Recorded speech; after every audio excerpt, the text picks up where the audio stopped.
অর্জুন সিং আবারও তৃণমূলে আসার চেষ্টা করছেন, এমনটাই দাবি সোমনাথ শ্যামের। জগদ্দলের বিধায়কের আরও দাবি, অর্জুন সিং বলছে পাকিস্তান আর আফগানিস্তানের কথা। যারা আফগানিস্তান থেকে এখানে এসে ব্যবসা করে টাকা খাটায়, তাদের সেই টাকা তুলে দেওয়ার দায়িত্ব নেন অর্জুন সিং। যেই নওসাদের কথা অর্জুন সিং বলছেন, বাংলাদেশি সেই নওসাদ একসময় অর্জুন ঘনিষ্ঠ ছিল। যখন অর্জুন সিং তৃণমূলে ছিলেন তখন তার চোখে সবাই ভালো ছিলেন। আবারও তৃণমূলে আসারই চেষ্টা করছেন অর্জুন সিং।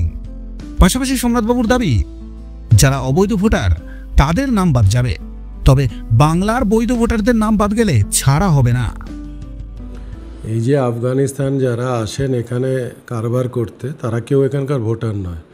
আর এদের টাকা আদায় করে কে জানেন? মানে রিকভারি এজেন্ট হচ্ছে অর্জুন সিংই হচ্ছে আফগানিস্তানে যারা টাকা পয়সা চালায়, যারা এদিকে ব্যবসা করে, তাদের রিকভারি এজেন্ট হচ্ছে অর্জুন। তারা টাকা পয়সা দিয়ে যদি কোথাও না পায়, অর্জুন সেটাকে তুলে দেয় এবং তার থেকে কমিশন খায়। তো এই যে লোকটা অর্জুন সিং বলছে আপনাদের যে এই ধরনের কথা, তো এদের তো আমরা ভোটারের তালিকায় ধরি না। যদি ভোটারের নাম উঠে থাকে তো তারা তো দীর্ঘকালীন, উনি যখন এমএলএ ছিলেন তারা ছিলেন, আর যদি থাকে তারপর ওর ছেলে বিধায়ক, তাদের ও দিয়ে রেখে দিয়েছে। তো এইসব কথা ভুলভাল কথা বলে দরকার নেই। যারা বৈধ ভোটার তাদের নাম কোনো মতেই বাদ যাবে না, তাদের নাম কোনোভাবেই কাটা যাবে না। যারা অবৈধ তাদের হবে। আমরা তো কোনো অবৈধ ভোটারের পক্ষে কত কথা বলিনি। যারা বৈধ ভোটার তাদের একজনেরও নাম কাটলে আমরা সেটা নিয়ে প্রতিবাদ নিশ্চয়ই করব। কিন্তু যারা অবৈধ আছে তাদের নিয়ে তো আমাদের কথাই নেই। তো এইসব ভুলভাল কথা বলে বাজার গরম করার কারণ কি আছে?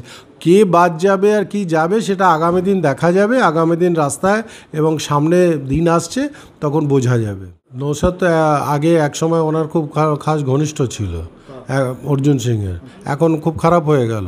যত লোক ওনার ঘনিষ্ঠ ছিল তারা তৃণমূলে থাকলে খারাপ।